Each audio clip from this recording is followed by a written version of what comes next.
сөз. Рахмат. Эми дагы эле каалоо, Улукбек Тойчубаевич, Азамат Капарович, сиздерге ийгиликти каалайбыз. Эми жогору жакта депутаттардын көпчүлүгү сиздерге сунуштарды, сын пикирлерди айтты. Улукбек Тойчубаевич, эми сиз өзүңүз байкадыңыз. Сиз Кыргызстандагы эң күчтүү саясатчылардын катарында экениңизди ушул жердеги депутаттардын берип аткан суроолорунан байкасаңыз болот да. Депутаттардын суроолорунун 90% сизге болду. Сиздин сүйлөгөн, мурдагы сүйлөгөн сөздөрүңүз баягы жалпы Кыргызстанга мындай сизге билинбеген менен мындай таасир берип турарын сиз байкадыңыз да. Эми туура сын пикирлер дагы айтылуу керек. Кээ бир сын пикирлер учурунда туура эле болгон, ага дагы макул болушубуз керек. Эгерде сиздин сын пикириңиз туура эмес болсо, сиз дагы аны моюнга алдыңыз. Мен бүгүн көрүп отурам. Бул чыныгы жигитчилик, мындай сапат деп эсептейм да. Бирок алдыбызга койгон максаттарыбыз өтө баягы чоң. Негизинен бизде ушул өкмөттүн негизги ийгилиги болуп, бүгүнкү күндөгү экономиканын өсүшү, ВВП, анан кийин элдерди ушул жакырчылыктан чыгаруу, же болбосо ушул келечекте ушул мамлекетибизде эмгек менен камсыз болуу менен баа берилиш керек да. Биз ар бир жылы ушул бюджетти кабыл алабыз. Бюджетти кабыл алганда негизги приоритеттерин аныктоодо сиздин баягы министрлигиңиз түз таасир берип туруучу орган болуп эсептелет да.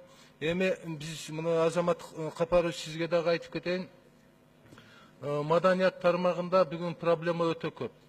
Учурунда салынган клубтардын бүгүнкү күнүнүн абалы өтө оор. Биз мамлекеттик бюджеттен, республикалык бюджеттен акча каражаттарын бөлүп берүү өтө аз болуп атат. Кээ бир кайсыл айылга барбаңыз, ошол жердеги клубтардын абалы өтө оор да.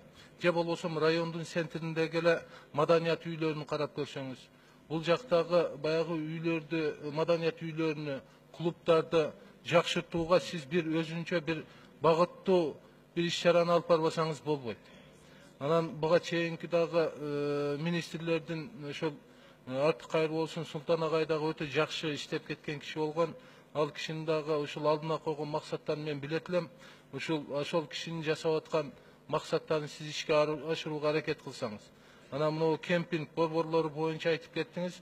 Бул жерди трансформация кылуу, аны берүү, же болбосо мамлекеттик жеке өнөктөштүк менен ошол механизмдерин иштеп чыгуу өтө оор. Бул айтып коюу жеңил. Анан кийин сиз жашсыз, келечекте дагы бир чоң кызматтарда эл үчүн кызмат кылат деген чоң үмүтүбүз бар. Эгерде айтылгандан кийин бул иштер аткарылбай калса, эртең сиздин келечегиңизге кара так болуп калышы мүмкүн да. Ошондуктан биз да жардам берели. Алдыңыздарга койгон максаттарыңыздарды ишке ашырууда жогорку кеңеш ушул дайыма жардам бергенге аракет кылайлы деп мен өзүм депутат катары айтып кетип атам. Рахмат, ийгилик каалайм. Эл үчүн, журт үчүн кызмат кылып бериңиздер.